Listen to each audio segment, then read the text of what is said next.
Answer sheet कैसे भर सकते हैं, क्या कॉपी भरना ज़रूरी है। अगर कोई ऐसा क्वेश्चन है जिसके बारे में आपके पास कंटेंट बहुत कम है, मतलब इतना कम है कि मुश्किल से आधा पेज आप लिख पाओ या एक पेज लिख पाओ, ऐसे में उन क्वेश्चंस को कैसे अटेम्प्ट करें, टाइम को कैसे मैनेज करें, क्योंकि टाइम तो इतना कम है और लिखना इतना ज़्यादा है। आप में से ही मोस्टली ऐसे लोग होंगे जिनके साथ ऐसा होगा कि एग्ज़ाम के जो लास्ट का 1 घंटा होता है ना, तो उसमें इतना मुश्किल हो जाएगा कि पहले स्टार्टिंग के 2 घंटे में 2 क्वेश्चन किए हैं और लास्ट के 1 घंटे में आपको 3 क्वेश्चन करने पड़ेंगे। एग्ज़ाम सेंटर हमें कब तक पहुंच जाना चाहिए। Welcome and welcome back to my YouTube channel. My name is Muskan. आज की वीडियो बहुत ज़्यादा इंपॉर्टेंट है क्योंकि आप लोगों का exam is just about to come, और इस वीडियो में मैं बताने वाली हूँ कुछ ऐसी इंपॉर्टेंट चीज़ें जो आपको एग्ज़ाम सेंटर पे जाने से पहले ज़रूर पता होनी चाहिए। तो वीडियो की शुरुआत करते हैं। और पहला ही जो एक डाउट होता है या एक ऐसी क्वेरी होती है स्टूडेंट्स के माइंड में कि अगर उसका आंसर मिल जाए तो बहुत ज़्यादा हेल्प होती है आंसर राइटिंग में जब एक्चुअल एग्ज़ाम चल रहा होता है। तो ये जो क्वेश्चन है, मैं इसको क्वेश्चन की फॉर्म में ले लेती हूँ। तो क्वेश्चन ये है कि हम आंसर शीट कैसे भर सकते हैं। देखो, ये चीज़ आपको पता होनी चाहिए कि जो इग्नू है इसके अंदर आपको जो कॉपी मिलेगी उसके अंदर 26 साइड्स होंगी। पहला जो पेज होता है उसमें आपको अपनी इंपॉर्टेंट डिटेल्स लिखनी होती है, और जो एक्चुअल पेज जहाँ से आप लिखना शुरू करते हैं वो होता है पेज नंबर 3।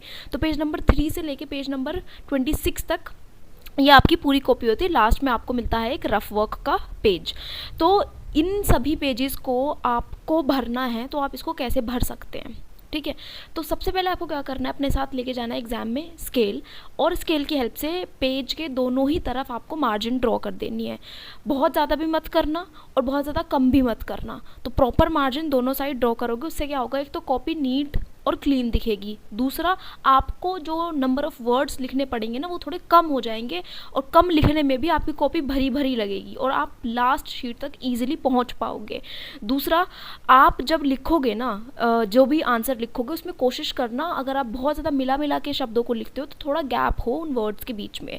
तीसरा, आपको क्या करना है, जब भी आप कोई भी नया टॉपिक या नई हेडिंग डालने वाले होंगे तो उसके लिए आपको उससे पहले एक लाइन छोड़नी है, 1 या 2 लाइन छोड़नी है, और ऐसे ही के बाद। और जब उसको एक लाइन में लिखेंगे ना तो उस पर बॉक्स बना देना या कुछ ऐसा उसके नीचे लाइन ड्रॉ कर देना, जिससे ये लगे कि आपने जो वो 2, 3 या 4 लाइनें छोड़ी है ना एक लाइन में हेडिंग लिखने के लिए, वो बहुत ज़्यादा ऐसा नहीं लगना चाहिए कि बच्चे ने केवल कॉपी भरनी चाहिए, मतलब भरा भरा दिखना तो चाहिए, पर ऐसा रिजेंबल नहीं होना चाहिए कि आपने कोशिश करी है कि आपको बस कॉपी ही फिल करनी है, ठीक है। और उसके अलावा जो नेक्स्ट टिप है वो ये है कि आप उसमें फ्लो चार्ट या कोई भी डायग्राम बना सकते हैं।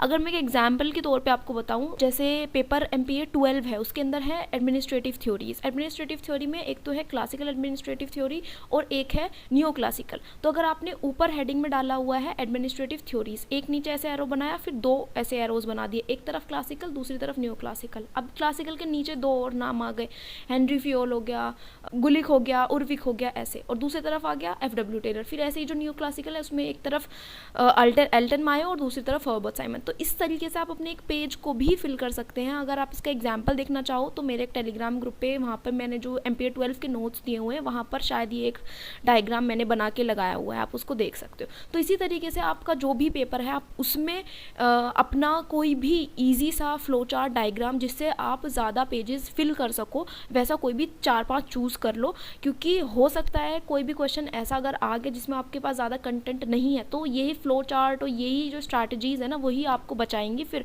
अपनी कॉपी को टाइमली फिल करने में। फिर उसके अलावा अगर इतने सब करने के बाद भी जगह बचती है आपकी आंसर शीट में, तो आपको क्या करना है, आपको वहाँ पे ना स्टोरीज़ बनानी है। अब स्टोरी ऐसी नहीं कि मतलब मैं घर से बाजार जा रहा था, ये हो गया वो हो गया, ऐसी वाली स्टोरीज़ नहीं, proper stories related to your study, जिसमें आपको जैसे कोई भी सिचुएशन हुई हो, मान लो रोल ऑफ ICT है पब्लिक सर्विस डिलीवरी के अंदर, ठीक है, तो आपका कोई अगर ऐसा एग्जाम्पल जो आपकी लाइफ में रहा हो, या फिर ऐसा कुछ जो आपने कहीं पे नोटिस किया हो, कहीं पे देखा हो, वो सब चीज़ें आएंगी स्टोरीज़ बनाने वाले पार्ट के अंदर, तो उनको फिर आप लिख सकते हो अगर आपके आंसर शीट में अभी भी जगह बचती है। तो ये 4-5 चीज़ों का अगर आप ध्यान रखोगे तो आप आसानी से अपनी कॉपी को भर पाओगे, ठीक है। अगला क्वेश्चन इसमें है, क्या कॉपी भरना ज़रूरी है।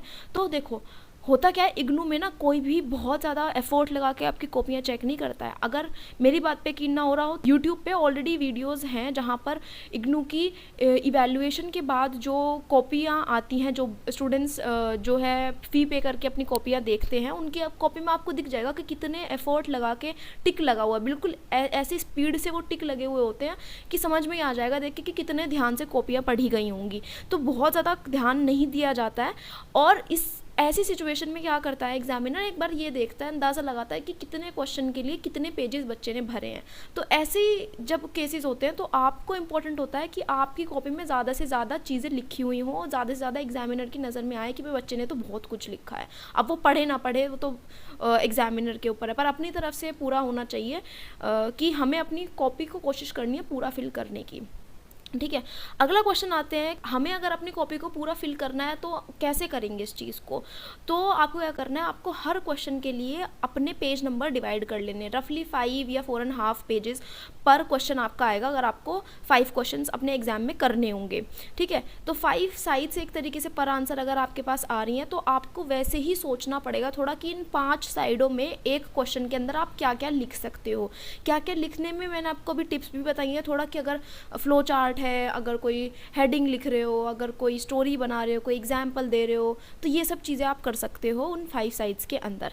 अगला क्वेश्चन आता है कि अगर कोई ऐसा क्वेश्चन है जिसके बारे में आपके पास कंटेंट बहुत कम है, मतलब इतना कम है कि मुश्किल से आधा पेज आप लिख पाओ या 1 पेज लिख पाओ, पर आपको वही क्वेश्चन करना ज़रूरी है, क्योंकि या तो आपको और ज़्यादा अच्छे से नहीं आते हैं या आपका मन है कि मुझे तो यही वाला करना है, क्योंकि इसमें जो थोड़ा बहुत कंटेंट आपको पता है उसके बारे में आप बिल्कुल श्योर हो। तो ऐसे में उन क्वेश्चंस को कैसे अटेम्प्ट करें, तो उन क्वेश्चन के लिए आपको क्या करना है, उस पर्टिकुलर क्वेश्चन की डिफरेंट डायमेंशंस को अप्रोच करना। डिफरेंट डायमेंशन से मेरा मतलब है उसका सोशल कॉन्टेक्स्ट, उसका पॉलिटिकल कॉन्टेक्स्ट, उसका इकोनॉमिक कॉन्टेक्स्ट, या इन तीनों जगहों पर उसका क्या कॉन्सिक्वेंसेज हो रहा है, क्या इम्पैक्ट पड़ रहे हैं। रियल लाइफ एग्जाम्पल्स ले सकते हो, अपनी पर्सनल लाइफ में कोई इंसिडेंट रहा हो उसको ले सकते हो, कहीं पर कुछ देखा हो, कुछ भी गवर्नमेंट के साथ अगर आपका कोई इंटरेक्शन रहा हो किसी भी तरीके से, तो मतलब आप इतनी सारी बातें उस पर्टिकुलर क्वेश्चन से रिलेटेड लिख सकते हो ना। बस ये है कि 2-3 मिनट के लिए आपको सोचना पड़ेगा थोड़ा। और ऐसे क्वेश्चंस में बहुत ज़्यादा इंपॉर्टेंट होता है कि आप पहले से ही ना थोड़ा रफ वर्क करो। रफ वर्क में क्या होता है, आप थोड़ा ये सोचो कि आप इसमें क्या क्या चीज़ें लिख सकते हो, क्योंकि एक तो आप ऑलरेडी क्लियर नहीं हो, क्योंकि आपको जितना पता है वो बहुत थोड़ा है, आधा पेज है या 1 पेज का कंटेंट है, लिखने आपको 4 साइड्स हैं या 5 साइड्स है। तो ऐसे में इतना बड़ा जब लिखने जाओगे ना, तो केवल अगर लिखने पे फोकस रहा, पहले से नहीं सोचा क्या क्या लिखोगे, तो you can get confused in the flow. तो इसलिए पहला थोड़ा रफ वर्क करना इंपॉर्टेंट होता है। अगर आपके पास टाइम नहीं बचता है एग्ज़ाम में और आपके पास ऐसी सिचुएशन है कि आपको कोई एक क्वेश्चन छोड़ना पड़ जाएगा, तो क्या ऐसी सिचुएशन में क्वेश्चन छोड़ना सही है या फिर ये गलत है? मैं अपने एक्सपीरियंस से अगर आपको बताऊं तो ये बिल्कुल ही गलत है। Never ever try to leave any question in IGNOU, क्योंकि यहाँ पे जो मार्किंग स्कीम होती है ना, वो ऐसे नहीं होता है कि अगर 20 को आके तो आपको 10 या 15 ऐसे ही दे देंगे। अगर आपने अटेम्प्ट किया हुआ है ना, तो एक बार को ये होता है कि हाँ चलो 5, 7, 8 कुछ ना कुछ तो मिलेगा, और अगर अटेम्प्ट ही नहीं किया है तो फिर तो 0 ही मिलेगा। तो अपनी तरफ से पूरी कोशिश करनी है कि जितने क्वेश्चन कंपलसरी हैं करने, उतने क्वेश्चन आपको जो भी आपका एग्ज़ाम टाइम है उसके अंदर आपको पूरे ही वो करने हैं। अब अगर आप नहीं करोगे तो क्या इम्पैक्ट पड़ेगा, मैंने आपको अभी बताया। अगर छोड़ दोगे है ना, 0 मिलेगा। फिर तो आपके सामने हैं बहुत सारे क्वेश्चन, मान लो आपको 5 क्वेश्चन लिखने हैं, 5 साइज लिखनी है, तो इसके लिए आपकी स्पीड थोड़ी ज़्यादा होनी चाहिए। पर एक इंपॉर्टेंट क्वेश्चन सामने आता है कि टाइम को कैसे मैनेज करें, क्योंकि टाइम तो इतना कम है और लिखना इतना ज़्यादा है, तो फिर वो कैसे होगा। तो आपको क्या करना है, आपको जितने भी क्वेश्चन हैं उनमें टाइम डिवाइड करना है। मतलब मान लो 5 क्वेश्चन है और 3 घंटे का अगर टाइम है, तो पर क्वेश्चन कितना टाइम आ रहा है उसको इक्वली डिवाइड कर लो अपने हिसाब से। ठीक है, और इसके लिए मस्ट है अपने साथ अपनी घड़ी ज़रूर लेके जाना। जैसी नॉर्मल वॉच अलाउड होती है एग्ज़ाम सेंटर पे, वैसी ही घड़ी लेके जाना, क्योंकि आपको अपने टाइम को ट्रैक करना है। क्योंकि आपके पास एक लिमिट होगी कि आपको 20 मिनट में या 15 मिनट में या 25 मिनट में एक क्वेश्चन लिखना ही लिखना है। अब अगर हर 20 मिनट में आप अजम्पशन करने लगो कि भाई आप फिर से पूछ लेते हैं एग्जामिनर से अब क्या टाइम हुआ है, तो वो चीज़ में बहुत ज़्यादा टाइम चला जाएगा आपका। आपको अपनी घड़ी साथ लेके जानी है और पर क्वेश्चन कितनी देर में आप करने वाले हो उसको डिसाइड करना है और उसी फिर टाइम फ्रेम में आपको अपनी स्पीड बना के एक क्वेश्चन को उतनी ही देर में करना है, फिर जैसे ही टाइम हो जाए अगले क्वेश्चन पे मूव कर जाना है फटाफट से। ऐसे ही यही एक तरीका है जिसमें आप अपने क्वेश्चन पेपर के अंदर सारे क्वेश्चंस कर पाओगे।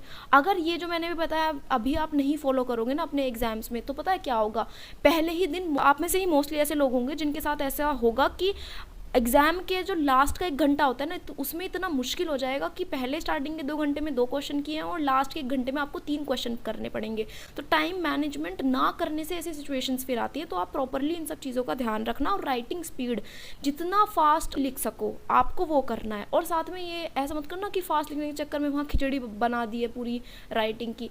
ऐसा भी होना चाहिए कि रीडेबल हो, फास्ट लिखना पर साथ में ऐसा हो रीडेबल हो।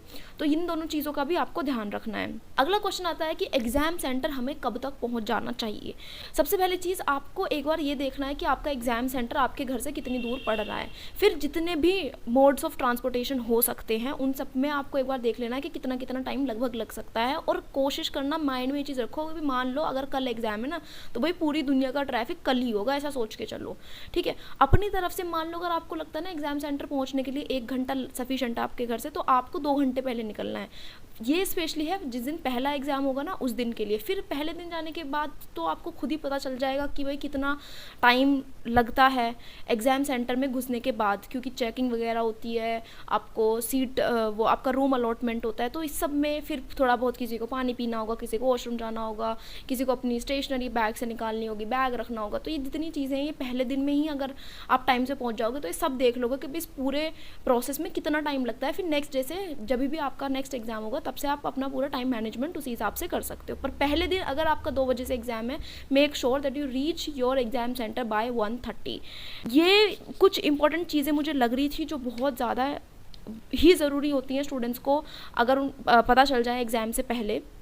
और कोशिश करना पूरी कॉपी भर पाओ, जितना ज़्यादा लिख सको related to the topic, related to the question उतना ज़्यादा लिखना, स्पीड फास्ट रखना, वरना क्वेश्चन छूट जाएगा। अगर क्वेश्चन छूट गया, ऐसे भी इंसिडेंट हुए हैं जिन लोगों का क्वेश्चन छूट गया और वो बहुत ही मुश्किल से वो पासिंग लाइन पर पहुंच पाए। यहाँ पर पासिंग मार्क्स आई थिंक 40 होता है आउट ऑफ 100। तो इस चीज़ का आपको ध्यान रखना है। जैसे मैंने स्ट्रैटेजी बताई है, दोनों तरफ लाइनें ड्रॉ कर लेना, जितनी ज़्यादा लिख सको उतना ज़्यादा लिख लेना, टाइम से पहुँच जाना, हर क्वेश्चन के लिए टाइम डिवाइड कर लेना और जो पेजेस हैं वो भी डिवाइड कर लेना। कुछ फ्लो चार्ट्स, कुछ डायग्राम्स पहले से ही रट लो कि अगर कुछ भी क्वेश्चन आता है इससे रिलेटेड होता है तो आप उसमें ये एट द टाइम बना पाओ और मतलब एटलीस्ट सेव हो जाओ कि मान लो अगर कोई क्वेश्चन ना आए ऐसे सिनेरियोज में। तो ये सारी चीज़ें मुझे लगती हैं बहुत ज़्यादा इंपॉर्टेंट है और प्लीज़ खुद से ट्राई करना, एक भी क्वेश्चन ना छोड़ो। जितने कंपलसरी हैं करने उतने सारे ही करने हैं। At the and I would just say all the best, believe in your self and just write whatever you feel is necessary to write on the answer sheet at that time.